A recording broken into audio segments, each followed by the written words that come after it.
নিজের ব্যবহার করা পুরাতন কাপড় অন্য কাউকে দিলে উক্ত ব্যক্তির কোনো ক্ষতি হয় কিনা। শীতকালে পা ধোয়া কঠিন, সেক্ষেত্রে মোজার উপরে মাসে করা সুবিধাজনক। মোজার উপরে মাসে করার পদ্ধতি ও শর্তাবলী কি কি? যে কোনো বয়সের মানুষ কি মোজার উপরে মাসে করতে পারবে, নাকি বয়স এবং শারীরিক অবস্থা অনুযায়ী কোনো বিধিনিষেধ আছে? বাজারে অনেক ব্র্যান্ডের শূকরের চামড়ার তৈরি জুতো পাওয়া যায়, এগুলো ব্যবহার করা কি বৈধ হবে? ক্রিম বা লোশন ব্যবহার করে গোপন অংশের লোম স্থায়ীভাবে উঠানো যাবে কিনা, নাকি তাতে গুনাহ হবে? আমার নামাজে মনে স্থির থাকে না, এটা কি মুনাফিকের লক্ষণ? সব মাছের ঠোঁট কেটে ফেলে না দিলে সেটা নাকি খাওয়া হারাম, এটা কি ঠিক নাকি নিছক কুসংস্কার? শীতকালে অনেকে মাফলার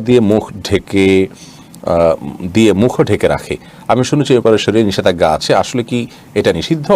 ওযু শুরুতে বিসমিল্লাহ বলতে ভুলে গেলে পরে মনে পড়ার পর করণীয় কি? টয়লেটে প্রবেশ করবার দোয়া না পড়ে টয়লেটে প্রবেশ করবার পরে মনে পড়লে কি করণীয়? কাঁচা পেঁয়াজ খাওয়া যাবে কিনা, জায়েজ নাকি মাকরুহ না হারাম? স্ত্রীর গুনাহের জন্য স্বামীকে কি জবাব দিতে হবে? অপবিত্র অবস্থায় মুরগি বা এরকম কোনো কিছু জবাই করা যাবে কিনা? বোনকে কি দিদি বলে ডাকা যাবে? অনেক মুসল্লি জামাতের কোনো এক রাকাতের শুধুমাত্র রুকু পেলেই পুরো রাকাত পড়া হয়েছে বলে ধরে নেয়, এটা কি সঠিক? চলুন তাহলে আমরা প্রবেশ করি আপনাদের প্রশ্নোত্তরের আলোকিত ভবনে। এরপর আমাতুল্লাহ আপনি প্রশ্ন করেছেন, ভূমিকম্প কেন হয়? এটা কেবলই প্রাকৃতিক দুর্ঘটনা নাকি আল্লাহর আযাব? আমাদের করণীয় কি?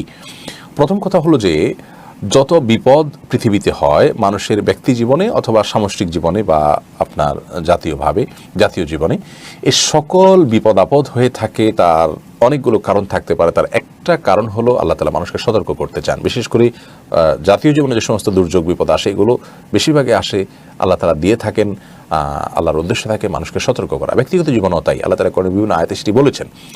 তো এই ধরনের বিপর্যয় এগুলো বা দুর্যোগ যখন আসে, আমাদের দেশে অনেকেই বলতে থাকেন এগুলো প্রকৃতির নিয়ম, প্রাকৃতিক। মজার বিষয় হলো যে সংস্কৃত ভাষায় প্রকৃতি মানে হলো ঈশ্বর, অর্থাৎ ঘুরে ফিরে সেই একই জায়গায় আমরা চলে যাচ্ছি। আর তাছাড়া এই প্রকৃতি কিভাবে চলে, এটার কোনো একজন নিয়ন্ত্রণকারী ছাড়া কিভাবে একা একা চলে? তো চলতে পারে না। যাই হোক, তো এটি আল্লাহ রাব্বুল আলামিনের নিয়ন্ত্রণে আল্লাহ রহমান করে থাকেন। এর বৈজ্ঞানিক যে ব্যাখ্যাই থাকুক না কেন, একজন ইমানদার এখান থেকে বার্তা গ্রহণ করবেন। আজকে বাংলাদেশের সকালে যে ভূমিকম্প হয়েছে, এই ভূমিকম্পে আমরা জানি যে ফজরের সময় হয়েছে, এবং ফজরের সময় এমন একটা সময় হয়েছে যখন আল্লাহর কিছু বান্দা ইবাদতে, সিজদায়, রুকুতে, সুন্নতে, ফরজে, মসজিদে নামাজের অপেক্ষা করছেন, নামাজরত আছেন, ওযু করছেন, এরকম অবস্থায় ছিলেন। আবার অনেক মানুষ ঘুমেছিলেন, তারা গাফলতির ঘুমে বিভোর ছিলেন। তো আল্লাহ না করুন, এই অবস্থা যদি আমাদের কোনো বড় দুর্ঘটনার মুখোমুখি হতো, তাহলে কিছু মানুষ নেকামল করতে করতে আল্লাহর কাছে যেতেন, আর কিছু মানুষ বদামল করতে করতে আল্লাহর কাছে যেতেন। এই ঘটনা থেকে আমরা জানতে পারলাম যে এক মুহূর্তের জন্য কোনো ভরসা নেই, অপেক্ষা করে বসে থাকার কোনো সুযোগ নেই। আমাদের প্রতি মুহূর্তেই প্রস্তুত থাকা উচিত। আমি ভালো কাজ করব করে সেটাকে বিলম্ব করা, এটা একান্ত নেহায়েতই বোকামি। যার কারণে এই ঘটনার মাধ্যমে আমরা সে শিক্ষা নেব।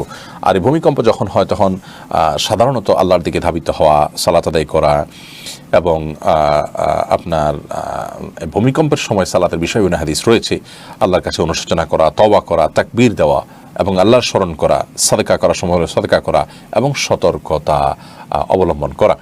ভূমিকম্প বা যে সমস্ত প্রাকৃতিক দুর্যোগ যেটাকে আমরা বলি, এগুলোর আগে প্রস্তুতি গ্রহণ করা শরীয়ত সিদ্ধ। সূরা ইউসুফ আমরা জানি যে এসেছে, ইউসুফ আলাইহিস সালাম আগে থেকে দুর্যোগের আভাস পেয়ে তিনি সেটার জন্য প্রস্তুতিমূলক ব্যবস্থা গ্রহণ করেছেন। তো সেই প্রস্তুতির অংশ হিসাবে আল্লাহর কাছে তওবা করে নিজেকে সলিড করে ফেলাটাও আমাদের কর্তব্য। আল্লাহ তাআলা আমাদের প্রিয় দেশকে এবং গোটা দুনিয়ার মানুষকে আল্লাহ তাআলা হেফাজত করুন। কিয়ামতের আগে অনেক বেশি ভূমিকম্প হবে বিনা হাদিস থেকে বোঝা যায়। আর সম্প্রতি ভূমিকম্প দিন যত যাচ্ছে তত বেড়ে চলেছে, এবং ভূমিকম্পের যে হারে মাত্রা বাড়ছে, তাতে কিয়ামতের ছোট আলামতগুলোর একটি হলো কিয়ামতের কাছাকাছি সময় আসলে পৃথিবীতে ভূমিকম্প বাড়বে, এবং কিয়ামতের বড় আলামতের মধ্যে থেকে একটি হলো দুটি ভূমিধস হবে, একটা পূর্বে একটা পশ্চাতে। যাই হোক, তো এই পরিস্থিতিতে আমাদের বাংলাদেশের করণীয় আমরা জানলাম। আল্লাহ আমাদেরকে হেফাজত করার তৌফিক দান করুন। এরপর এমডি হারিজুল মানিক আপনি লিখেছেন, আমি শুনেছি শীতকালে গরম পানির পরিবর্তে ঠান্ডা পানি দিয়ে ওযু করলে বেশি সওয়াব পাওয়া যায়।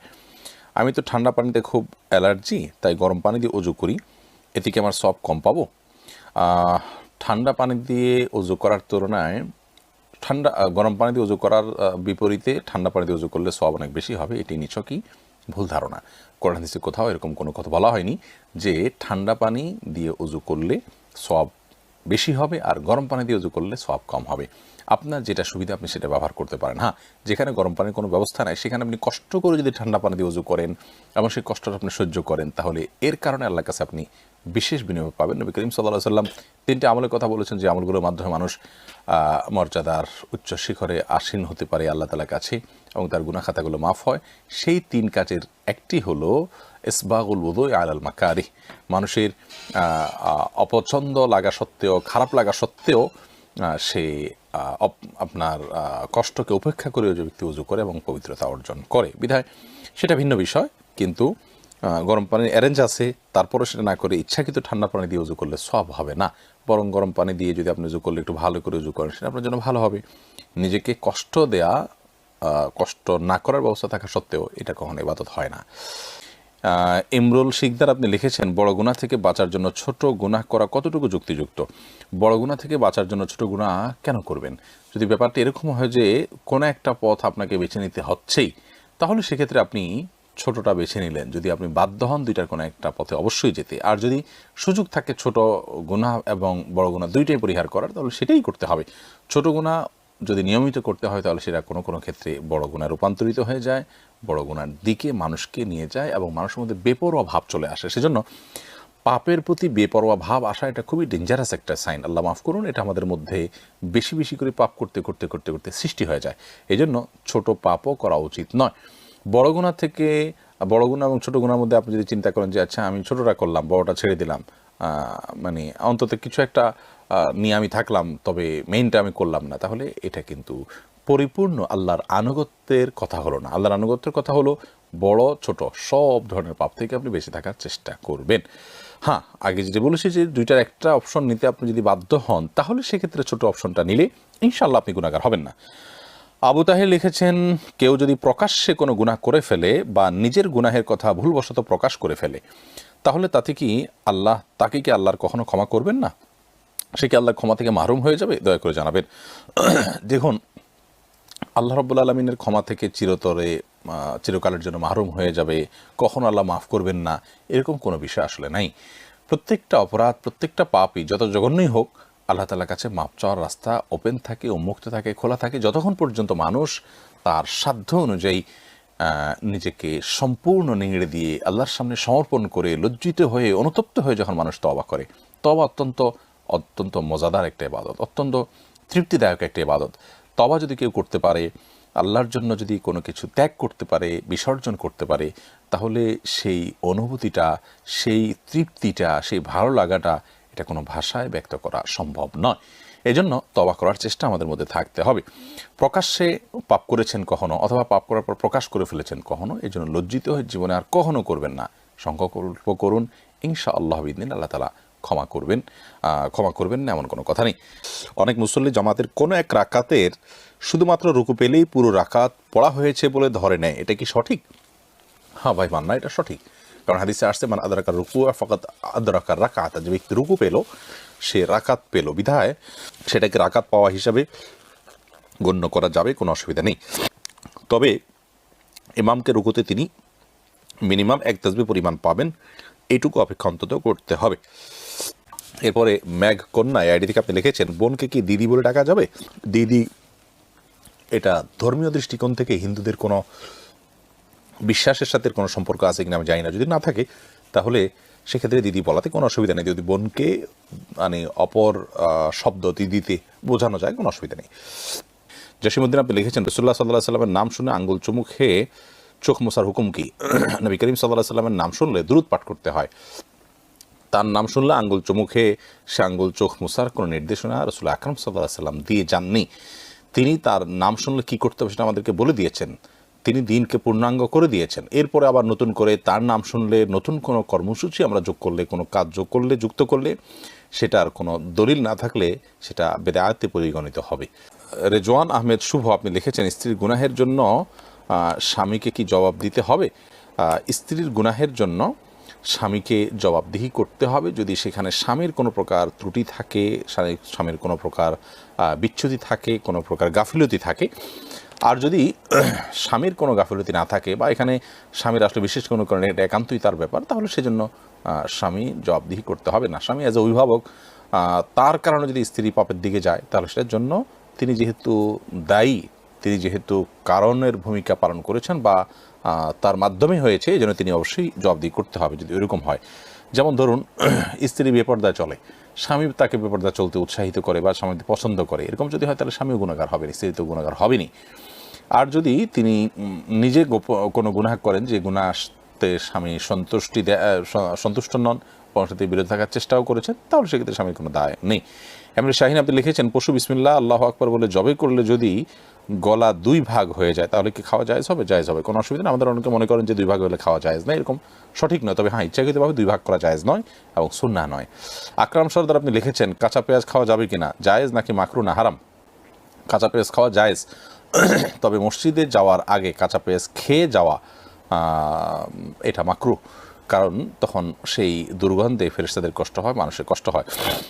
এসে তালুকদার আপনি লিখেছেন গ্রামের অধিকাংশ মা বোন রান্নার কাজে গরুর গোবর দিয়ে তৈরি জ্বালানি ব্যবহার করে থাকে, এটা কতটুকু সঙ্গত? কোনো অসুবিধা নেই, গরুর গোবর তো আগুনে পুড়িয়ে ভস্ম করে ফেলা হচ্ছে, খাবারের মধ্যে তার ঢুকছে না, কোনো অসুবিধা নেই। আনিক হাসান আপনি লিখেছেন অপবিত্র অবস্থায় মুরগি বা এরকম কোনো কিছু জবাই করা যাবে কিনা? কোনো অসুবিধা নেই, করা যাবে, এতে মুরগি খাওয়াও যাবে, কোনো অসুবিধা নেই, অপবিত্র অবস্থায় মুরগি জবাই করা যায়। তবে গোসল ফরজ হলে সেক্ষেত্রে উজু করে নিয়ে কাজগুলো করা ভালো, উজু ছাড়া করলেও জবে হয়ে যাবে, কোনো অসুবিধা নেই। নুরনবী আপনি লিখেছেন আইডি থেকে যে মেয়েরা ছেলেদের তালাক দিয়ে চলে যায় এবং কাবিনের টাকাও নেয় তাদের সম্পর্কে ইসলাম কি বলে? মেয়েরা যদি তালাকের উদ্যোগী হয়, তালাক চায়, তাহলে সেক্ষেত্রে তারা মহারণা নিয়ে যাওয়ার অধিকার তাদের আসলে নাই, যদি করে তাহলে সেক্ষেত্রে তারা গুনাহগার হলেন।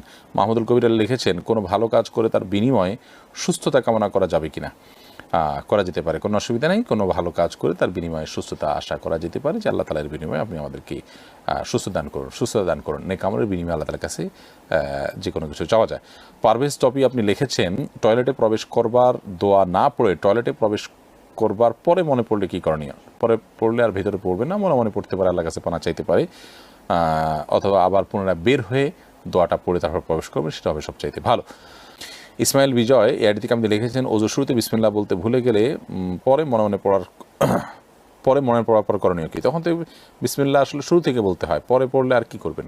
এর জন্য বিশেষ কোনো কারণে ভাত খাওয়ার শুরুতে বা খাবার খাওয়ার শুরুতে বিসমিল্লাহ ভুলে গেলে বিসমিল্লাহি আউয়ালহু আখিরাহু এরকম বলার শিক্ষা হাদিসে আছে। ওযুর ক্ষেত্রে এরকম কোনো বিশেষ নির্দেশনা আমার জানা নেই, যার কারণে বিসমিল্লাহ যদি পড়ে বলতে চান, যখন মনে আসবে তখন পড়ে নিতে পারেন। আল কাউসার আলিফ লিখেছেন হাঁটু ভাঁজ না হলে কি নামাজ আদায় করব? হাঁটু ভাঁজ না হলে কীভাবে নামাজ আদায় করব?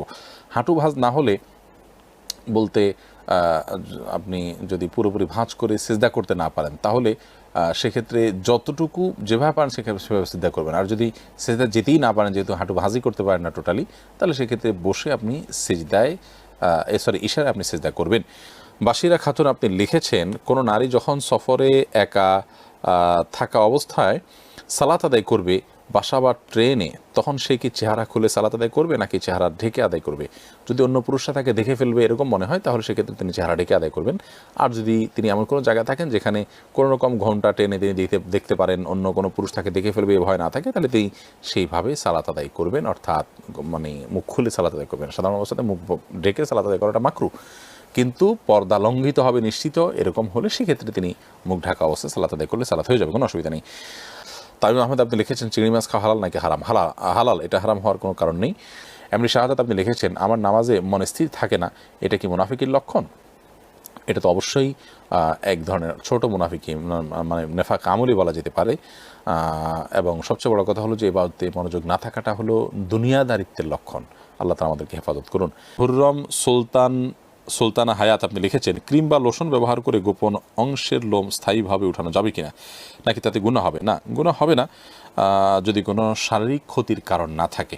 যদি শারীরিক কোনো ক্ষতির কারণ না থাকে তাহলে এটা করা যাবে, বাট সুন্নাহ হলো চাষা একেবারে স্থায়ীভাবে উত্তোলন করে ফেলে যদি শারীরিক কোনো ক্ষতির আশঙ্কা থাকে তাহলে সেটা জায়েজ হবে না। কিউট বয় মামুন এআইডি থেকে আপনি লিখেছেন ফরজ নামাজের পর হাত তুলে দোয়া করা যাবে কিনা? আমি ভারত থেকে বলছি, দোয়া করা যাবে, কোনো অসুবিধা নেই। কেউ আল্লাহ তাআলার কাছে কোনো চাওয়া থাকলে তিনি নামাজের পর পেশ করতেই পারেন। তাছাড়া হাদিসে আসছে যে 2 সময় বান্দার দোয়া আল্লাহ তাআলা ফেরত দেন না। তিরমিজি হাদিসটি আসছে, একটা হলো জওফুল লাইল ভোর রাত, আর একটা হলো দৌড়া কুল্লি সালাত, প্রত্যেক নামাজের পর। অতএব নামাজের পর দোয়া কবুল হয়, সেই জায়গা থেকে তিনি হাত তুলতে পারেন, কিন্তু নামাজের অংশ হিসাবে হাত তুললেন, সবাই মিলে ট্র্যাডিশনাল মুনাজাতকে নামাজের অংশ বানিয়ে রাখলেন সিস্টেমিক্যালভাবে, সেটা কিন্তু জায়েজ নাই। এরপরে ফরহাদ হোসেন আপনি লিখেছেন, আমি আগে যেসব গুনাহ করেছি তার জন্য আমি অনুতপ্ত। আমি যখনই নামাজে দাঁড়াই আমার অতীতের গুনাহ মনে করে কান্না আসে, এতে আমার নামাজে কোনো ক্ষতি হচ্ছে কিনা? না, এটা তো বরং ভালো কথা। তওবা করে আল্লাহর কাছে লজ্জিত হয়ে অনুতপ্ত হয়ে আপনি কান্না করছেন, এটাতে কোনো অসুবিধা নেই। ওয়াহিদ নূর রাসেল লিখেছেন, কেউ উপকার করার পর সেটা নিয়ে খোঁটা দেওয়া কি জায়েজ আছে? না, কারোর উপকারের পর খোঁটা দেওয়া জায়েজ নাই। যদি উপকার করার পর খোঁটা দেওয়া হয় তাহলে সেক্ষেত্রে সেটা গুনাহের কথা। আল্লাহ রাব্বুল আলামিন বলেছেন, লা তুবতিলু সাদাকাতিকুম বিল মান্নি ওয়াল আযা। কারোর প্রতি কাউকে দান সাদকা করে তারপরে খোঁটা দিয়ে কিংবা খোঁটা দেওয়ার ফলে তিনি যে কষ্ট পেলেন, এটা করে তোমাদের সাদকাকে, তোমাদের দানকে নষ্ট করুন, আল্লাহ তাআলা বলেছেন। অতএব এটা করা জায়েজ হবে না। রাহিম এসকে লিখেছেন, আমি ইন্ডিয়া থেকে বলছি, গায়ে শুধুমাত্র গেঞ্জি পরে উজু করলে উজু হবে কিনা? হবে, কোনো অসুবিধা নেই। মেঘকন্যা লিখেছেন, নামাজ পড়ার জন্য যদি জায়গা না থাকে সেক্ষেত্রে বিছানার উপর নামাজ পড়লে কি নামাজ হবে? জায়গা না থাকলে বিছানার উপর নামাজ পড়বেন, কোনো অসুবিধা নেই। যদি একেবারে চেহারা ফুল ডেবে না যায়, মোটামুটি হার্ট থাকে, যে আপনি স্থির থাকে, তাহলে সেক্ষেত্রে পাক থাকলে নামাজ পড়তে পারেন। জান্নাতুল ফেরদাউসী লিখেছেন, প্রস্রাব করে পানি নেয় না, তবে নামাজের সময় পরিষ্কার করে, বাকি সময় অপবিত্র থাকে। এবার ইসলাম কী বলে? প্রস্রাব করে যদি পানি না নেয় আর পেশাবের নাপাকি যদি কাপড়ে লাগে এবং বারবার করতে করতে অনেক অংশে লেগে গেছে, তাহলে সেক্ষেত্রে সে পোশাক পরিবর্তন করে নামাজ পড়তে হবে। আর পানি নিয়ে নেওয়া উচিত। যদি পানি দিয়ে ধুয়ে পরিষ্কার করা হয় তাহলে সেক্ষেত্রে তার নামাজ হবে। শুধু নামাজের সময় ধুলো, বাকি সময় ধুলো না, তাতে তো তার এটা পাক থাকলো না। এরপরে কবির আহমদ লিখেছেন, শীতকালে অনেকে মাফলার দিয়ে